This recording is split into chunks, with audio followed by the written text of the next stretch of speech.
नमस्कार, मी रीना ठाकूर कोकणशाहीच्या दिवसभराच्या बातम्या ह्या विशेष बुलेटिन मध्ये स्वागत करते। चला तर मग जाणून घेऊया सिंधुदुर्ग जिल्ह्यासहित संपूर्ण कोकण आणि अखंड महाराष्ट्रात नेमकं काय काय घडलं।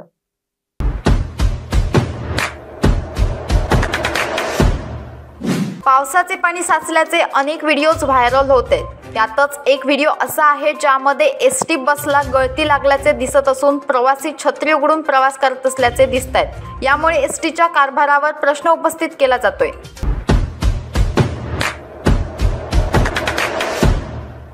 घाटकोपर पूर्वेकडील राजावाडी कॉलनीतील एका इमारतीचा काही भाग कोसळलाय। या इमारतीच्या मलब्याखाली काही जण अडकले होते। त्यातील चौघांना बाहेर काढले असून अद्याप दोघांना बाहेर काढण्याचे काम सुरू आहे।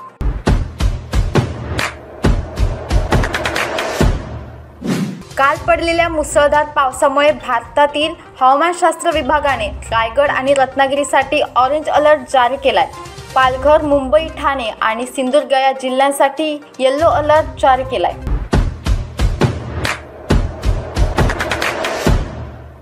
रत्नागिरी येथील आयोजित जिल्हा अजिंक्यपद क्योरोगी व पुमसे तायकांदो स्पर्धेत रत्नागिरीतील तायकांदो खेळाडूंनी बाजी मारली आहे। 17 जून ते 19 जून रोजी घेण्यात आलेल्या या स्पर्धेत रत्नागिरीतील क्लबच्या खेळाडूंनी विशेष गटापासून वरिष्ठ गटापर्यंत 22 सुवर्ण, 11 रौप्य आणि 14 कांस्य पदक जिंकली।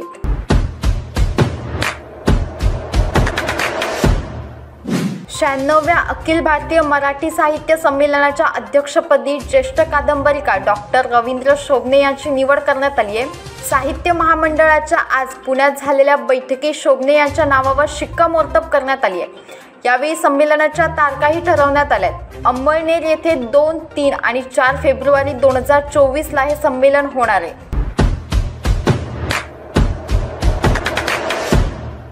कणकवली, देवगड, वैभववाडी या तीनही तालुक्यांच्या आपत्ती व्यवस्थापन समितीची सभा उपविभागीय अधिकारी श्री कातकर यांच्या अध्यक्षतेखाली मंगळवार दिनांक 27 जून 2023 रोजी दुपारी 1 वाजता तहसीलदार कार्यालय कणकवली येथे आयोजित केली आहे। आपल्या मतदारसंघातील जनतेला अतिवृष्टी व आपत्ती कालावधीत कोणत्याही प्रकारचा त्रास होणार नाही असा विश्वास आमदार श्री नितेशजी राणे यांनी व्यक्त केलाय।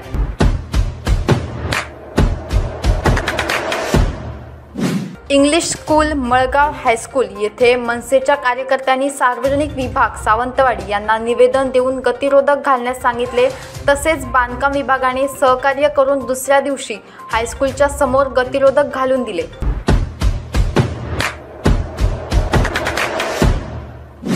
याबरोबरच कोकणशाहीच्या दिवसभराच्या बातम्यांमध्ये इथेच थांबूया।